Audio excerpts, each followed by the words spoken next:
بسم اللہ الرحمن الرحیم۔ محترم ناظرین، السلام علیکم۔ اہل سرسار کی ایک قوم جسے قوم سبا بھی کہا جاتا ہے، اللہ تعالیٰ کی بے شمار نعمتوں کے اندر زندگی گزار رہی تھی۔ یہ قوم ایک عظیم تہذیب و تمدن کی مالک تھی۔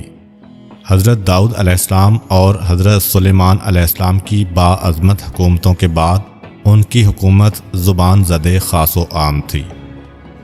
کہا جاتا ہے کہ یہ لوگ گندم کے مغز سے آٹا پیس کر روٹیاں پکاتے تھے، لیکن اس قدر اسراف کرنے والے اور ناشکرے تھے کہ انہی روٹیوں کے ساتھ بچوں کا پاخانہ صاف کرتے تھے۔ ان آلودہ روٹیوں کو اکٹھا کرنے سے ایک پہاڑ بن گیا تھا۔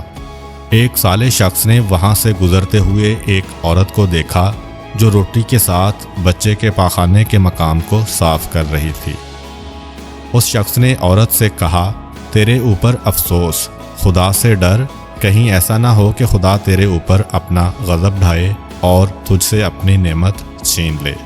اس عورت نے جواب میں مذاق اڑایا اور مغرورانہ انداز میں کہا، جاؤ جاؤ، گویا کہ مجھے بھوک سے ڈرا رہے ہو۔ جب تک سرسار جاری ہے مجھے بھوک سے کسی قسم کا کوئی خوف نہیں ہے۔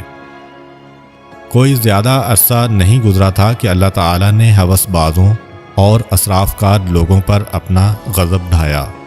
پانی جو کہ زندگی کی بنیاد ہے ان لوگوں سے چھین لیا تھا۔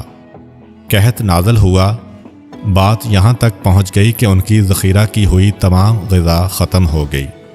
آخرکار وہ مجبور ہو گئے کہ انہی آلودہ روٹیوں پر ٹوٹ پڑیں جو ان لوگوں نے اکٹھی کر کے پہاڑ کے مانند ڈھیر لگایا ہوا تھا، بلکہ وہاں سے روٹی لینے کے لیے صف لگتی تاکہ ہر کوئی وہاں سے اپنے حصے کی روٹی لے سکے۔ کفران نعمت، قحط اور ان کی بدحالی کے بارے میں متعدد روایات موجود ہیں۔ سورہ نحل کی آیت نمبر 112 اور 113 میں یوں ارشاد ہوتا ہے، اور اللہ نے اس قریہ کی بھی مثال بیان کی ہے جو محفوظ اور مطمئن تھا، اس کا رزق ہر طرف سے باقاعدہ آ رہا تھا، لیکن اس قریہ کے رہنے والوں نے اللہ کی نعمتوں کا انکار کیا تو خدا نے انہیں بھوک اور پیاس کا مزہ چکھایا، صرف ان کے ان اعمال کی بنا پر کہ جو وہ انجام دے رہے تھے، اور یقیناً ان کے پاس رسول آیا تو انہوں نے اس کی تکذیب کر دی، تو پھر ان تک عذاب آ پہنچا کہ یہ سب ظلم کرنے والے تھے۔ اسی قوم سبا کے بارے میں ایک اور واقعہ بیان ہوتا ہے کہ ان لوگوں نے اپنی زراعت کو بہتر طور پر کاشت کرنے کے لیے پانی ذخیرہ کرنے کی خاطر بلک کے دو پہاڑوں کے درمیان ایک بہت بڑا بند معرب تعمیر کیا ہوا تھا۔ سوراخ اور دوسرے پہاڑوں سے گزرا ہوا پانی اس بند میں آ کر وافر مقدار میں جمع ہو جاتا تھا۔ قوم سبا نے اس پانی سے صحیح طور پر استفادہ کرتے ہوئے وسیع و عریض اور بہت سے خوبصورت باغات لگائے اور کھیتی باڑی کو رونق بخشی۔ ان باغات کے درختوں کی شاخیں اس قدر پھلوں سے لدی ہوئی ہوتی تھیں کہ کہتے ہیں کہ اگر کوئی شخص سر پر ٹوکری رکھ کر ان کے نیچے سے گزرتا تو پھل خود بخود ٹوکری میں گرنا شروع ہو جاتے اور قلیل مدت میں ٹوکری تازہ پھلوں سے بھر جاتی۔ اس قوم کے بہت سارے دیہات اور قریے تھے جو بہت آباد اور آپس میں جڑے ہوئے تھے، لیکن نعمتوں کی کثرت نے انہیں شکر کرنے کے بجائے سرمست اور غافل کر دیا تھا، یہاں تک کہ ان کے درمیان بہت بڑا طبقاتی نظام وجود میں آ چکا تھا۔ ان میں سے صاحب اقتدار لوگوں نے کمزوروں اور ضعیفوں کا خون چوسنا شروع کر رکھا تھا، یہاں تک کہ ان لوگوں نے خدا سے ایک احمقانہ التماس کیا جس کا ذکر سورہ سبا کی آیت نمبر 19 میں ملتا ہے۔ انہوں نے کہا، خدایا ہمارے سفروں کے درمیان فاصلہ زیادہ کر دے۔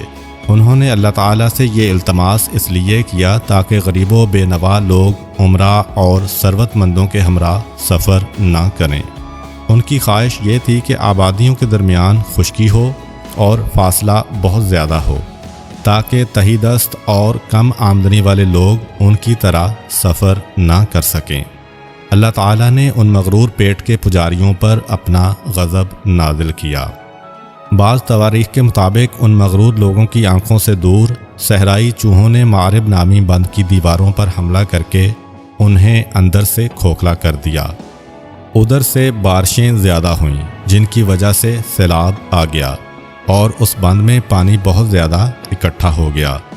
اچانک بند کی دیواریں ٹوٹیں، اس سے ایک بہت بڑا سیلاب آیا جس میں تمام دیہات، آبادیاں، مال مویشی، باغات، کھیتیاں، ان کے محل اور گھر پانی میں غرق ہو کر نابود ہو گئے۔ ان کے باغات اور زراعت میں سے صرف کچھ پیلو اور بیری کے درخت اور کچھ جھاڑیاں بچی تھیں۔ خوش الحان پرندے وہاں سے کوچ کر گئے تھے، جبکہ الوؤں اور کووں نے قوم سبا کے کھنڈرات میں اپنے گھونسلے بنا لیے تھے۔ اس بات کا ذکر سورہ سبا کی آیت نمبر 15 اور 16 میں ملتا ہے، اور آخر میں سورہ سبا کی آیت نمبر 17 میں قرآن کریم میں اس واقعہ کا یوں نتیجہ نکالا ہے: یہ ہم نے ان کی ناشکری کی سزا دی ہے اور ہم ناشکروں کے علاوہ کسی کو سزا نہیں دیتے ہیں۔